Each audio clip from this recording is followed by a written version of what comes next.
আপনি প্রায় দেখি গ্রামে গঞ্জে যান, কয়েকদিন আগে মুক্তাগাছা গেলেন, এর আগে বগুড়া, বিভিন্ন গ্রামে যাচ্ছেন, সফল মানুষদেরকে খুঁজে বের করার চেষ্টা করছেন। এটা কি চিন্তার থেকে আপনি এটা করছেন? এটা যারা দুটো চিন্তা থেকে অ্যাকচুয়ালি আমি পার্সোনালি যেটা বিশ্বাস করি যে আমরা যে বলি কৃষি প্রধান দেশ বাংলাদেশ, কৃষি প্রধান দেশ হলে আমাদের কৃষিটাকে এনরিচ করতে হবে, রিচ করতে হবে কৃষিটাকে। এইটা একটা উদ্দেশ্য আছে, মানুষকে এনকারেজ করা যে জায়গা যেটা আছে সেটা ফেলে যেতে না রাখে, যেভাবেই হোক। সেটা সে যেমন গ্রামে অনেক ঘর বা অনেক বাড়ি আছে যেখানে সামনে কিছু জায়গা খালি থাকে, সেখানে সে পরিবারের সদস্যরা হাঁস মুরগির চাষ করতে পারে, শাকসবজি করতে পারে, সেটাতে তার পরিবারের অভাব কিছুটা হলেও দূর হবে, তার বাড়তি ইনকাম হবে, সে পরিবারের নিজের ব্যবহারের জন্য ব্যবহার করতে পারবে, নিজের জন্য ব্যবহার করতে পারবে। এটা একটা দিক আছে। আর আরেকটি দিক হচ্ছে যে এই যে আপনি বললেন যে সম্পদ কম, দেশে জনসংখ্যা এখন অনেক বেশি, এই জনসংখ্যাটা তো নিয়ন্ত্রণ করতে হবে। কিন্তু আমি দেশের জনসংখ্যা যেটা বেশি সেটাকে তো আমি বঙ্গোপসাগরে ফেলে দিতে পারবো না, কিন্তু এদেরকে তো আমার প্রোডাক্টিভিটিতে নিয়ে আসতে হবে, মানে এদের দিয়ে যাতে প্রোডাক্টিভিটি বাড়ে এইটা তো চেষ্টা করতে হবে। সেই জন্য এই সফল মানুষগুলোকে দিয়ে আমি যারা এখনো সফলতা পাইনি বা যারা বেকার বা ফ্রাস্ট্রেটেড, এই মানুষগুলোকে আমি চেষ্টা করি এনকারেজ করার জন্য যে ওই লোকটা যখন পেরেছে, ও বেকার ছিল তোমার মতন এক সময়, কিন্তু ওর যা ছিল তা দিয়ে ও শুরু করে আজকে বাড়াতে পেরেছে, ওর সম্পদ থেকে আরম্ভ করে সবকিছু বাড়াতে পেরেছে, ও একটা সচ্ছল অবস্থানে গিয়েছে। কাজে ও পারলে তুমি পারবে না কেন? একই দেশের মানুষ তো তুমি, কাজে ও যদি পারে তুমিও পারবে। সচেতনতা বৃদ্ধি করার চেষ্টা যতটুকু আমার পক্ষে সম্ভব এনকারেজ করা। হ্যাঁ, আপনি যেটা বলছেন যে মানুষের স্বাবলম্বী হতে চেষ্টা করেছেন, বাংলাদেশে আসলে কোনো ইন্ডাস্ট্রিয়ালাইজেশন তো হচ্ছে না, শিল্পায়ন হচ্ছে না, শিল্প কারখানা গড়ে উঠছে খুব কম, কেন? কিন্তু যে তুলনায় হওয়া উচিত ছিল সেরকম হচ্ছে না, যে কারণে বেকারের সংখ্যা বাড়ছে। কারণ যে পদ্ধতিতে বা যেভাবে বেকারদেরকে কর্মসংস্থানের চেষ্টা করা হচ্ছে তাদের খুব সীমিত, কারণ অনেক বেশি লেখাপড়া জানা ছেলেরা আজকাল বেকার। সেই জন্যই তো বলছি যে শুধু একটা সেক্টর দিয়ে তো আপনি সবাইকে প্রোভাইড করতে পারবেন না। তো একটা সেক্টর দিয়ে প্রোভাইড করতে, ইন্ডাস্ট্রি যেরকম একটা বিশাল সেক্টর, একই সাথে কৃষি কিন্তু আরো বড় সেক্টর। কাজে এখানে কিন্তু আপনি আরো অধিক সংখ্যক লোককে আপনি প্রোভাইড করতে পারবেন। আমাদের দেশে বহু ইন্ডাস্ট্রি আছে যেগুলোর বহু প্রোডাক্ট বিদেশে রপ্তানি হচ্ছে, কিন্তু এগ্রিকালচার সেক্টর থেকে কিন্তু এখনো রপ্তানি হচ্ছে না, যেটা হিউজ একটা প্রসপেক্ট রয়ে গেছে, কিন্তু সম্ভাবনা রয়ে গেছে। কাজে আজকে যদি আমরা সবাই মিলে যদি এইটার থেকে আমরা আস্তে আস্তে এক্সপোর্ট শুরু করতে পারি, তাহলে আপনি চিন্তা করে দেখেন কোথায় গিয়ে দাঁড়াতে পারবো আমরা। বাট সেটা করা হচ্ছে না কেন?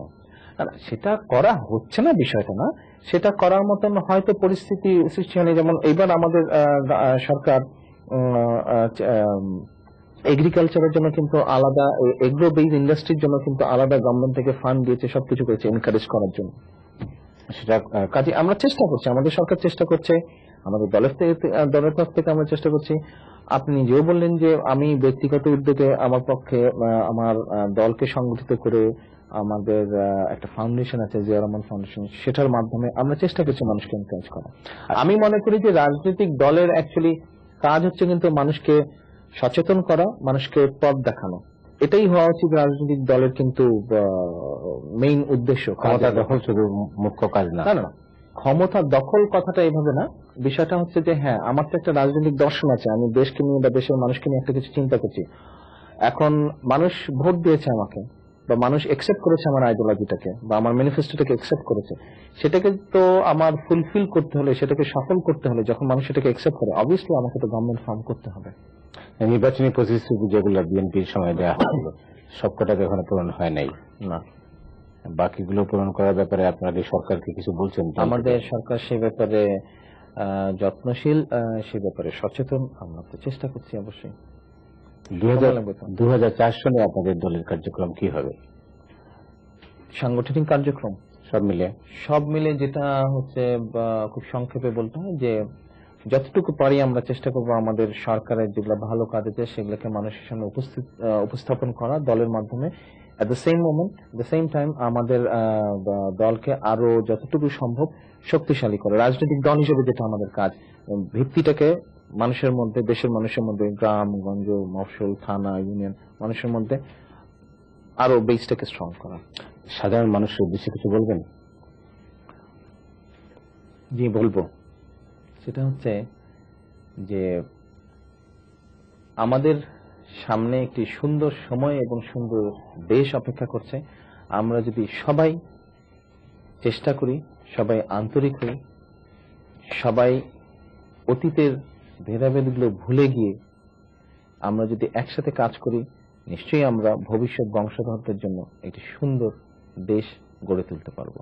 একই সাথে আমি চ্যানেল আই এর সকল দর্শকবৃন্দকে জানাচ্ছি নতুন বছরের শুভেচ্ছা, এবং চ্যানেল আই এর মাধ্যমে দেশবাসীকে জানাচ্ছি নতুন বছরের শুভেচ্ছা।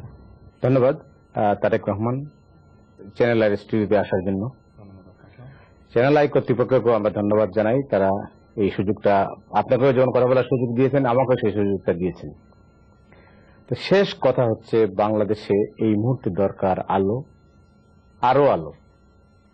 এই প্রত্যাশা রেখে আজকের এই অনুষ্ঠানের এখানেই সমাপ্তি টানছি। প্রিয় দর্শক শ্রোতা, আপনারা ভালো থাকুন, সুস্থ থাকুন।